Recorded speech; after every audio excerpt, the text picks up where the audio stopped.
Pertama, Pemprov Sultra memberlakukan lockdown atau melakukan penguncian hewan ternak yang hendak masuk ke Sultra untuk mencegah penyebaran virus penyakit mulut dan kuku. Menal itu, Afriansa melaporkan.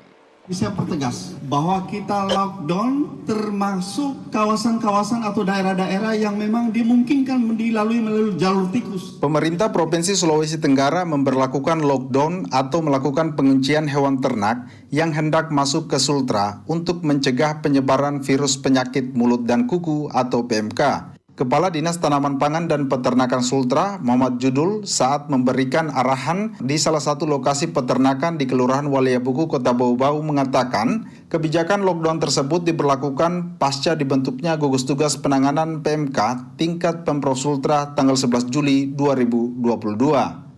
Kita sudah rapat koordinasi dengan Balai Besar Veteriner Maros dan kita sepakat bahwa selain edaran gubernur itu tanggal 11 Juni yang disampaikan kepada seluruh bupati wali kota Sultra bahwa memang kita harus lockdown. Kita harus lakukan pembatasan. Tidak boleh lagi ada namanya ternak yang namanya sapi, kambing, kerbau, babi yang datang dari luar. Kalau kita mau selamat. Muhammad Judul mengatakan, meski saat ini Sultra masih zona hijau dari kasus PMK, namun upaya antisipasi harus dilakukan. Karena itu, lockdown hewan ternak tersebut berlaku sampai di jalur-jalur kecil antar provinsi. Bisa pertegas bahwa kita lockdown termasuk kawasan-kawasan atau daerah-daerah yang memang dimungkinkan dilalui melalui jalur tikus. Ya seperti misalnya, Selayar dengan Kabaena dekat.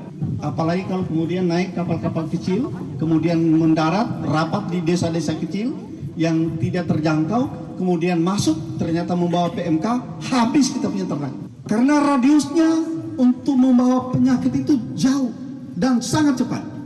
Mantan Sekda Kota Bau-Bau ini juga meminta pengawasan lalu lintas hewan ternak antar kabupaten kota di Sultra agar diperketat. Hewan ternak yang masuk harus melalui proses pemeriksaan kesehatan. Maka oleh karena itu, saya tegaskan kembali kepada teman-teman di Kadis Peternakan Sulawesi Tenggara, jangan kita hanya melockdown dari luar provinsi untuk masuk di Sulawesi Tenggara, tetapi juga kita mengawasi antar kabupaten kota. Contoh misalnya, dari Konawe, ya masuk di sini, awasi.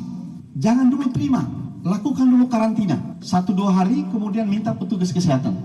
Kemudian kita periksa kalau aman, oke. Muhammad Judul juga mengajak masyarakat turut serta membantu pemerintah melakukan pengawasan apabila mengetahui ada hewan ternak yang datang dari luar provinsi agar melaporkannya ke gugus tugas penanganan PMK atau instansi terkait. Reporter RRI Bau-Bau, Afriansa, melaporkan.